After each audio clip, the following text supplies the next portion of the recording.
Hi guys, welcome. This is your Sameer Kohli sir with another lecture of the topic called electricity. आज हम पढ़ेंगे इसके अंदर Ohm's law. Ohm's law इतना ज़्यादा इम्पॉर्टेंट है कि बच्चों एग्जाम में आएगा ही आएगा. जितने भी न्यूमेरिकल्स में आप फंसोगे, न्यूमेरिकल्स में वही फंसेगा जिसको ओम्स लॉ की पकड़ नहीं होगी. तो ओम्स लॉ एग्जाम में, स्पेशली बोर्ड एग्जाम्स में तो आएगा ही आएगा. ओम्स लॉ कराने से पहले मैं आपको एक वर्ड कराना चाहता हूं, प्रपोर्शनल. ये मैंने 9th में भी करा रखा है. प्रपोर्शनल का मतलब होता है दो चीजें. एक चीज दूसरी चीज के प्रपोर्शनल जब होती है, जब एक को अगर कुछ अच्छा हो तो दूसरे की लाइफ में भी अच्छा हो या बुरा हो. किसी के होने से ना होने से अगर आपको फर्क पड़ता है तो दैट इज कॉल्ड प्रपोर्शनल. अगर किसी के होने से या ना होने से आपको फर्क नहीं पड़ता तो आप बोलोगे is not proportional, is not proportional. Proportional का जो निशान होता है वो बच्चे ये वाला होता है. अगर एक चीज के बढ़ने से दूसरी चीज भी बढ़ रही है, इस चीज को बोलते हैं मेरे प्यारे बच्चों डायरेक्टली प्रोपोर्शनल. इस टॉपिक को बोलते हैं डायरेक्टली प्रोपोर्शनल. हां, एक चीज के बढ़ने से दूसरी चीज कम हो रही हो तो इसको बोलते हैं इनवर्सली प्रोपोर्शनल. थोड़ा सा 2 मिनट और ले लूंगा. अगर आपके पापा की इनकम बढ़ेगी तो आपके घर का स्टैंडर्ड मतलब लिविंग स्टैंडर्ड भी बढ़ेगा. इसको बोलेंगे डायरेक्टली प्रोपोर्शनल. इस बात को समझना. और आपके घर की सुख के स्पेलिंग देख लेना. जितने बढ़ेंगे उतनी ही आपके घर की चिंताएं, वरीज कम हो जाएंगी. सुख बढ़ रहा है तो दुख ऑटोमेटिकली कम हो रहा है. इसे इनवर्सली प्रोपोर्शनल बोलते हैं. एक और बात, पिताजी की इनकम आपकी पॉकेट में कितने पैसे हैं. मैं मंथली पॉकेट मनी की बात नहीं कर रहा. आपकी पॉकेट में जरूर, आज भी इंडिया में बहुत सारे लोगों को पॉकेट मनी नहीं मिलती. तो अब मगर फिर भी पॉकेट में पैसा तो चाहिए ना भैया. पॉकेट में पैसा चाहिए तो आपकी पॉकेट में कितना पैसा होगा ये डायरेक्टली प्रोपोर्शनल है आपकी फैमिली इनकम के. पापा की इनकम, मम्मी की इनकम या फैमिली इनकम.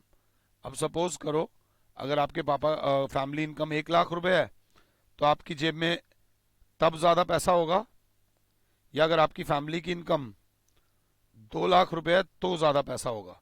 बच्चा कहेगा ऑब्वियसली जब 2 लाख रुपए होंगे तब ज्यादा पैसा होगा, 1 लाख रुपए होंगे तो कम पैसा होगा कंपैरिजन में.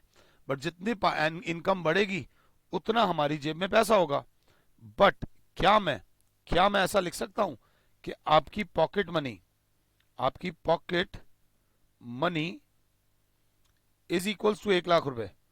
अगर ऐसा हो गया तो डिजास्टर होगा. डिजास्टर मतलब गलत होगा, बर्बादी होगी, आपका नुकसान है. अगर आपकी फैमिली की सारी इनकम आपकी पॉकेट मनी है तो आपका भविष्य सही नहीं है.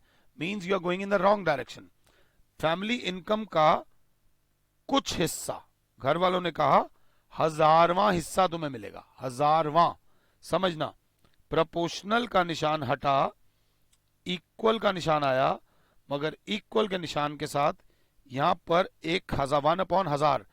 इस चीज को बोलते हैं कांस्टेंट. क्या बोलते हैं? कांस्टेंट. थोड़ा सा एक्स्ट्रा डिटेल में पढ़ा रहा हूं.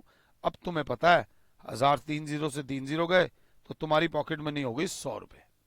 सपोज 2 लाख वाले केस में pocket money is equals to 2 lakh आपकी इनकम हो गई इनटू वो जो कांस्टेंट आया वो आया 1/1000.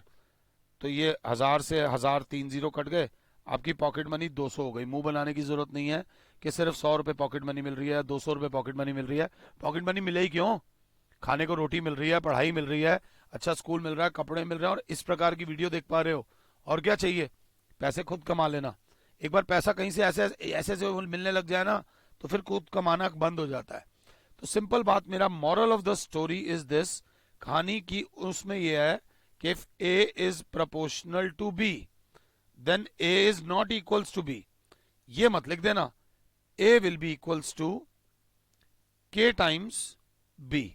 यहां पर जो K आता है वो एक कांस्टेंट होता है। आपको इनकम के प्रोपोर्शनल हो बट पूरी इनकम के बराबर नहीं हो।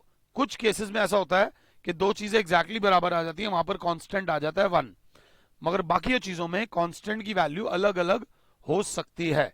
अब पिछले लेक्चर्स में अगर आपने ध्यान दिया हो तो हमने एक बात तो पता चल गई थी कि charge flows from high potential, charge flows from high potential to low potential. पिछले 3 लेक्चर्स में 4 लेक्चर्स जितने भी लेक्चर लिए हैं ये बात एस्टैब्लिश करता हुआ आया हूं। मगर इसी बात को ओम भाई साहब ने तरीके से देखा। उन्होंने कहा ये बात तो सही है, हाई पोटेंशियल से लो पोटेंशियल तक चार्ज ट्रैवल करेगा, बट उन्होंने कहा चलो आओ नहाने चलते हैं। मैंने कहा चलो जी। उन्होंने कहा शावर में नहलाता हूं। शावर ये बेटा फुआरा, यहां से पानी आएगा। मैं कहा ठीक है जी, मुझे भी पानी में नहाने का शौक ऑलमोस्ट सबको होता है। तो उन्होंने 2 फुआरे दिखाए मुझे एक जैसे, 2 टंकी के पास मुझे ले गए, मेरे को 2 टंकी के पास ले गए। एक टंकी में ओम साहब ने कहा समीर जी आप देख सकते हो शीशे की टंकी है, इतना पानी है, और दूसरी टंकी में इतना पानी है।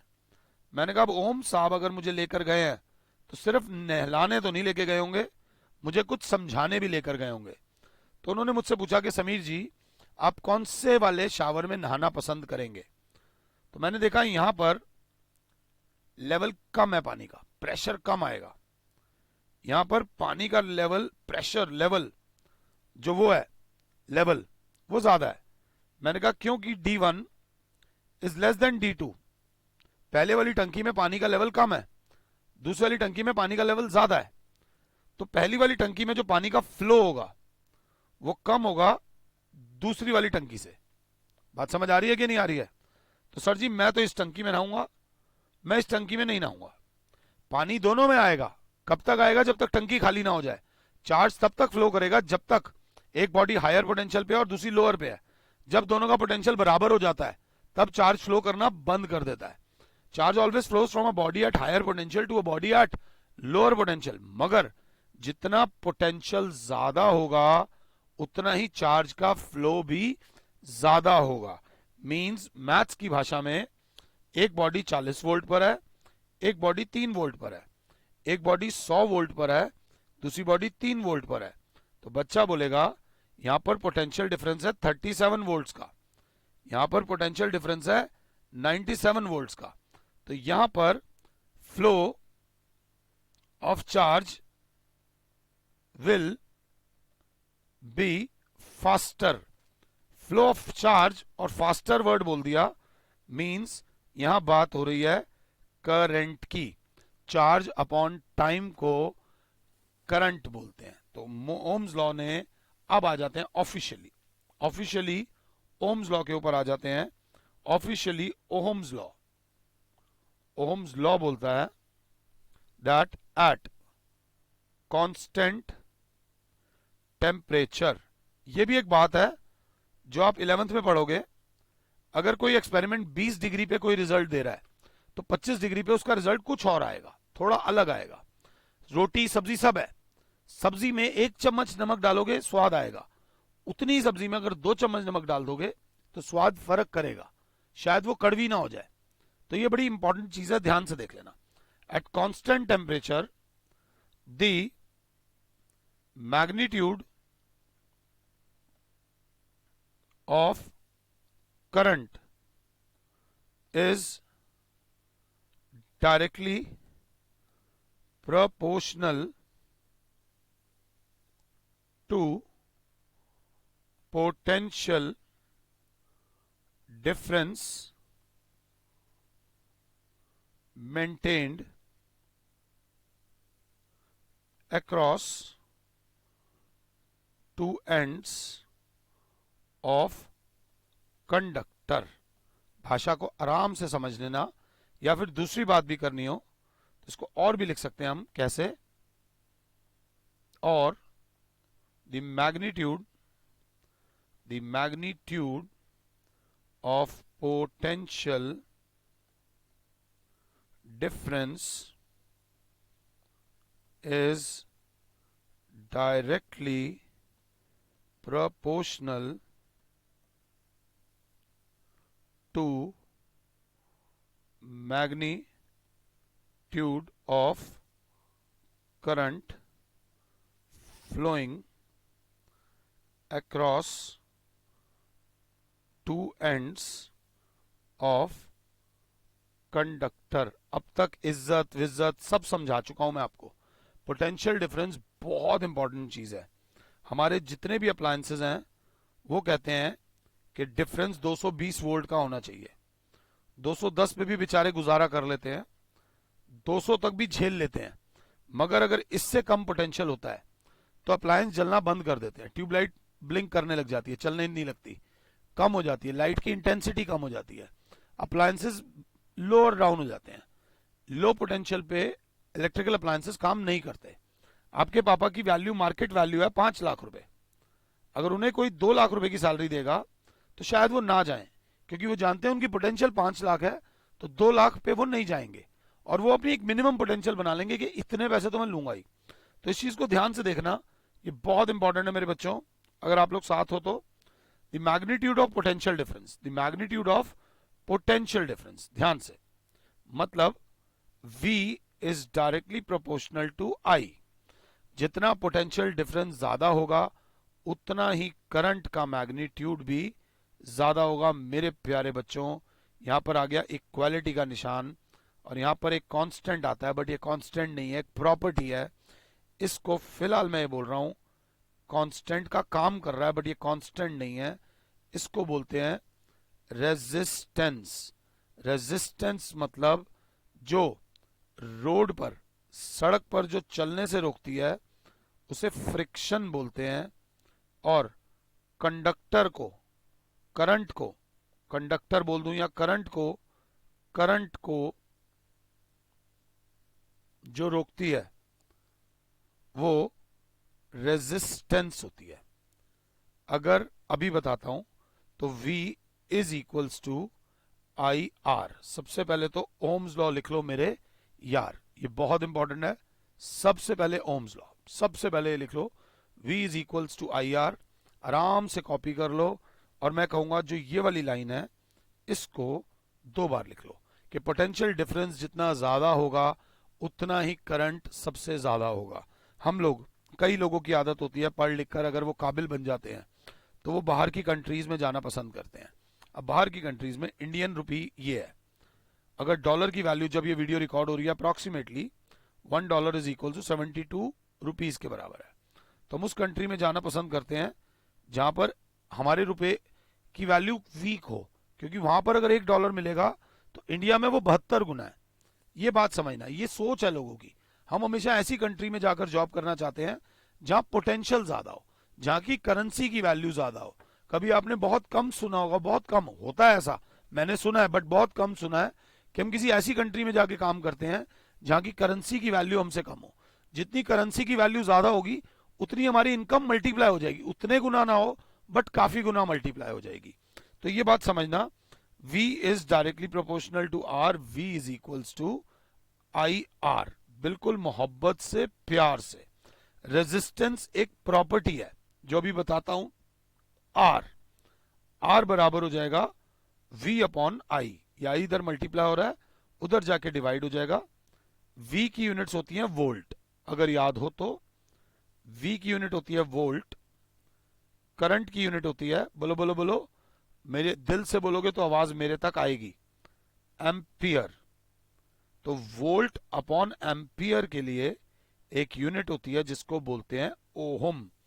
वोल्ट का V, एम्पियर का A, और ओहम के लिए ये साइन आ जाता है बेनेटन का, आराम से देख लेना, ohm. It is a scalar quantity. Second बात, इसकी SI unit is ohm. Ohm का ये सिंबल होता है बच्चे, this is the symbol of ohm. आराम से ओम बोल दो और बढ़िया, बट नाम इज ओहम। अब एक बच्चा बोलेगा, ध्यान से, बच्चा बोलेगा इसका मतलब सर, इसका मतलब अगर करंट ज्यादा है, नीचे वाली चीज बढ़ेगी तो ऊपर वाली चीज की वैल्यू कम होगी। इसका मतलब sir R is resistance. R is resistance is that property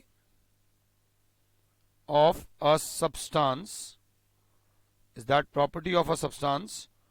to obstruct. obstruct का मतलब होता है रोकना। obstruct the flow of electric current. to obstruct the flow of electric current, एक ऐसी प्रॉपर्टी जो करंट को रोकती है। अगर रेजिस्टेंस ज्यादा है तो करंट उसमें कम फ्लो करेगा, अगर रेजिस्टेंस कम है तो करंट उसमें ज्यादा फ्लो करेगा।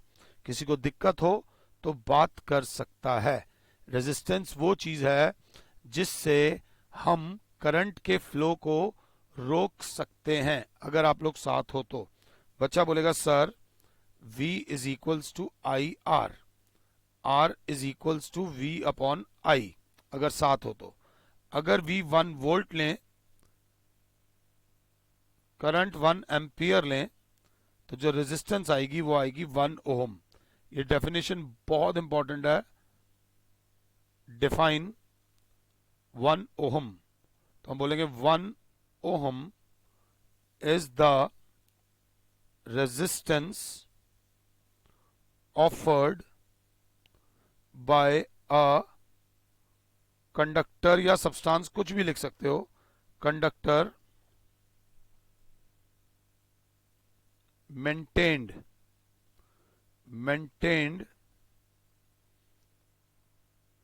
at potential difference of 1 volt while carrying किस पर कैरिंग लिखा है, ये carrying a current of 1 ampere, while carrying a current of 1 ampere. Ohm's law, VI. V is directly proportional to I. This is graph of Ohm's law. एक बात बोलने वाला हूं बहुत इंपॉर्टेंट, कि उन्होंने बोला V अपॉन आई। अगर ध्यान से देखो, ये O, ये पॉइंट ले लो A, अगर यहां से हम बनाते हैं ये B, तो V upon I, this is V and this is I। V upon आई को बोलेंगे slope, slope of VI graph gives, क्या देता है, रेजिस्टेंस। रेजिस्टेंस जो है वो V अपॉन आई के बराबर है। परपेंडिकुलर अपॉन बेस को 9th क्लास में थोड़ा सा तो पढ़ा था, स्लोप बोलते हैं। ये 1 नंबर का क्वेश्चन आपके MCQs में जरूर जरूर जरूर आ सकता है मेरे हुजूर, कि what is the value, what is the slope of VI graph, इस तरीके का क्वेश्चन पूछा जा सकता है। अब बच्चा बोलेगा V is equals to I R, तो R बराबर हो गया V अपॉन आई, मतलब कंडक्टर, कंडक्टर्स के केस में I ज्यादा होता है। इंसुलेटर्स के केस में I कम होता है। और बीच में एक टर्म आती है जिनको बोलते हैं रेजिस्टर्स, जिनके केस में करंट ठीक ठाक होता है। हमारी लाइफ में 3 प्रकार के लोग आने वाले हैं, एक होंगे कंडक्टर्स, एक होंगे मेरे प्यारे बच्चों इंसुलेटर्स, और एक होंगे रेजिस्टर्स। तो what are conductors? Are those substances which allow the current to pass through them easily। यहां पर बस सेम है, एक वर्ड आएगा do not allow, same definition है। और इजीली वर्ड मत लिखना, इजीली वर्ड ही हटा देता हूं, कहीं किसी को दिक्कत हो। कंडक्टर्स वो होते हैं जो अपने अंदर से वैसे इजीली लगा दो ताकि क्लियर हो जाए। रेजिस्टर्स वो बंदे, मुझे नहीं पता। कंडक्टर्स, कंडक्टर्स में आई ज्यादा है, नीचे वाली चीज ज्यादा है तो ऊपर वाली चीज कम होगी। They have very low resistance, they have very low resistance. किसी को दिक्कत हो, V is equals to I R, माना V ले लो 1 वोल्ट, तो R बराबर हो जाएगा V अपॉन आई। तो रेजिस्टेंस 1 वोल्ट ले ली अपॉन आई। अब सपोज अगर मैं I लेता हूं 1 एम्पियर, 1 एम्पियर लेता हूं तो वो आती है 1 ओम। सपोज मैंने वो तो 1 वोल्ट ही लिया है, अगर मैं I ले लेता हूं 10 एम्पियर तो आप देख सकते हो रेजिस्टेंस आ रही है 0.1 ओम। सपोज V तो मैंने 1 वोल्ट ही लिया है, मैं I ले लेता हूं 200 एम्पियर तो आप खुद देख सकते हो 0.0005 आएगी ओम। कैलकुलेशन देख लेना। और सपोज अगर मैं पोटेंशियल डिफरेंस तो मैंने वही ले रखा है, I को ले लेता हूं 0.2 एम्पियर, करंट कम कर दिया, करंट कम कर दिया तो ऊपर डेसिमल हट के आ जाएगा 10 वोल्ट। सीधी सी बात है, करंट कम तो क्या नाम है, रेजिस्टेंस ज्यादा, रेजिस्टेंस कम तो करंट, रेजिस्टेंस कम तो करंट ज्यादा, रेजिस्टेंस ज्यादा तो current come. They have very low resistance and they have maximum resistance, इनकी रेजिस्टेंस बहुत ज्यादा होती है। They have moderate resistance, they have moderate resistance. Moderate का मतलब more than conductors but less than insulators. They allow the current to pass through them but not as easy as conductors. Simple भाषा में और समझा सकता हूं अगर आप समझना चाहते हो तो कंडक्टर्स, कंडक्टर्स हैं ये प्लेन रोड जिसपे गाड़ी आराम से चल सकती है। इंसुलेटर्स ये वाली रोड है, इस रोड पर गाड़ी नहीं चल सकती, इंसुलेटर्स में गाड़ी नहीं चल सकती। जो रेजिस्टर्स हैं वो ये स्पीड ब्रेकर हैं जो करंट के फ्लो को रोक देते हैं। ये रेजिस्टर्स होते हैं जो करंट की स्पीड को कम कर देते हैं। गाड़ी चलेगी तो सही पर धड़धड़ धड़धड़ धड़धड़ धड़धड़ होकर चलेगी, जिसपे चलाना ये नहीं कि चलाते ही रहो, जिसको बीच में एक आधा स्पीड ब्रेकर आए तो झेला जाता है, अगर बिल्कुल ही स्पीड ब्रेकर आ जाए तो नहीं झेला जाएगा। तो ये याद रख लेना। इसका एग्जांपल है, बेस्ट तो मैं बोलूंगा सिल्वर है, कॉपर है, इसका एग्जांपल जो है रबड़ है,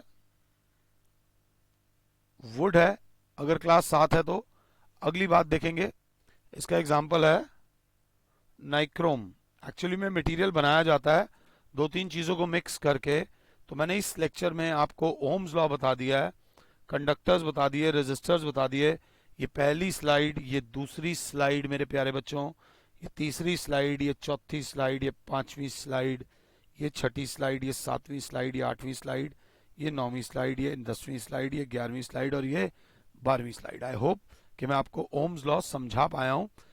अगर कोई दिक्कत हो तो मेरा नीचे नंबर दिया हुआ है, हमारी वेबसाइट दे रखी है, विजिट अस at jupiterflix.com। फिलहाल के लिए और Sameer sir is saying you good bye, God bless all, जय माता दी।